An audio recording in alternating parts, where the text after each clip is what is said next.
setelah aku menikmati yang namanya doa, sebuah perbincangan yang hangat dengan Tuhan gitu kan,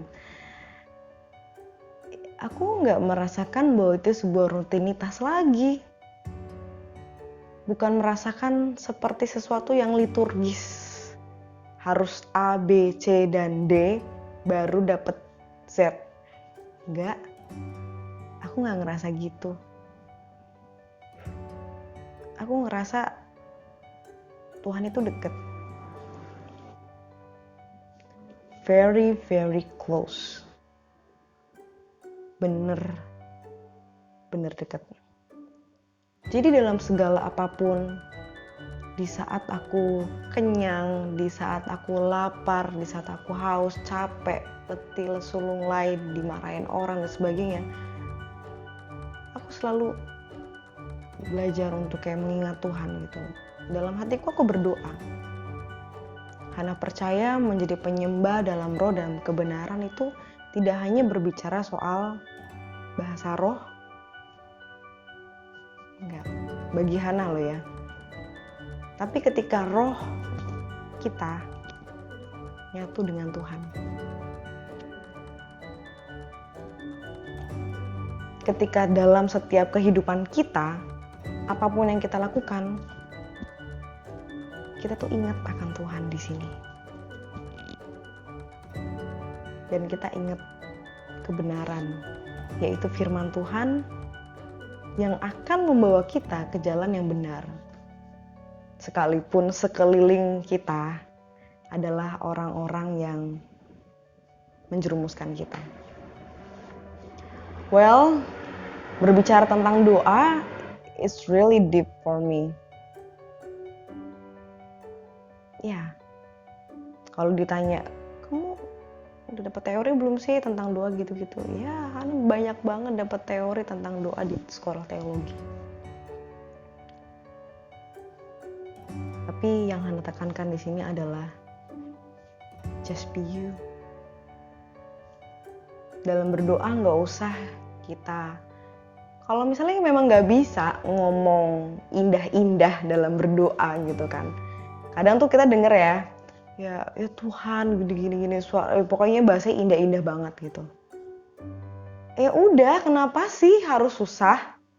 Ya udah tinggal doa aja gitu loh. Doa seperti apa yang kamu mau. Gak usah bertele-tele. Jangan kayak orang-orang Farisi. Udah di jalan mereka doanya keras-keras lagi. Indah. Tapi di mata Tuhan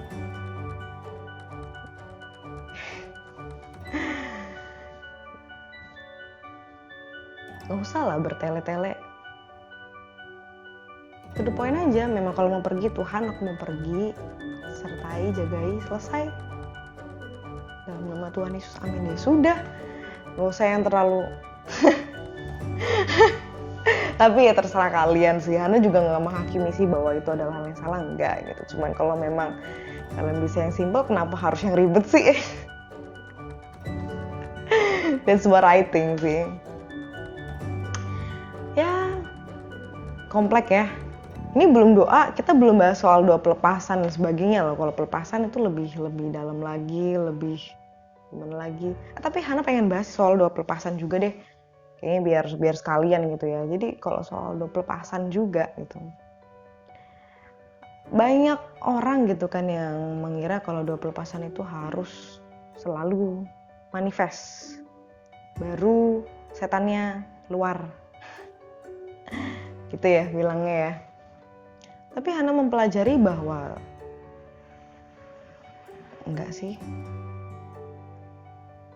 Enggak selalu manifest. Dan apakah selalu harus bernyanyi dulu gitu kan. Ya kalau orang bilang katanya penyembahan dulu. Baru kita bisa untuk kita bisa melepaskan orang gitu. Bagi Hana sendiri, musik membantu, tapi bukan yang harus dilakukan. Kalau Hana sendiri sih lebih setuju ya kalau memang mau doa pelepasan ya didoain. ya dalam nama Tuhan Yesus ya pasti keluar.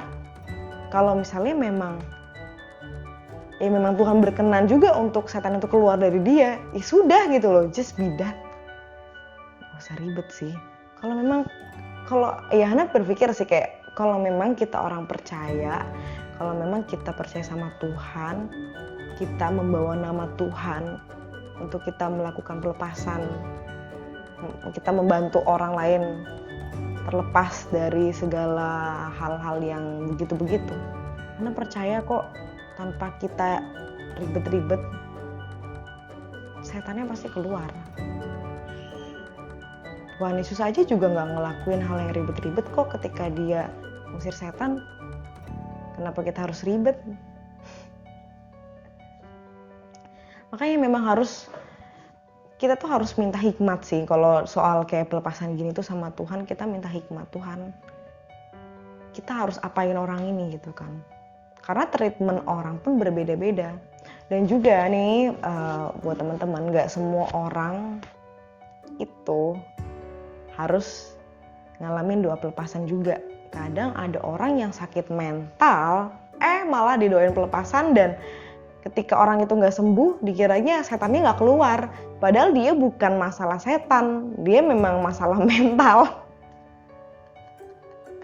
Jadi memang gak semua hal itu harus disama-samain gitu, enggak gitu kan. Jadi benar-benar kita harus minta hikmat sama Tuhan. Tuhan, apa sih yang harus aku lakukan untuk orang ini? Itu kalau dalam doa pelepasan. Beda lagi nanti kalau sama doa puasa dan sebagainya. Tapi kalau soal doa-doa yang lain, Hana belum mau bahas soal itu. Hana cuma mau bahas soal ini. Simple itu, soal cara berdoa aja sih. Mungkin di next video or kapan lah Hana akan bahas yang lain. So, kalau kalian sendiri gimana nih? Kalau kalian punya cara doa yang kayak gimana sih? Apakah kalian punya cara doa yang unik gitu? Siapa tahu, who knows? Kalau kalian punya, kalian bisa share dong. Kalian bisa share di kolom komentar. Terus, atau kalian misalnya nggak mau share di kolom komentar, kalian bisa chat, bisa apa. Ya, kita bakal sharing-sharing bareng gitu lah. Yes, that's all about Hana's Diary hari ini. Thank you yang udah watching. So, see you!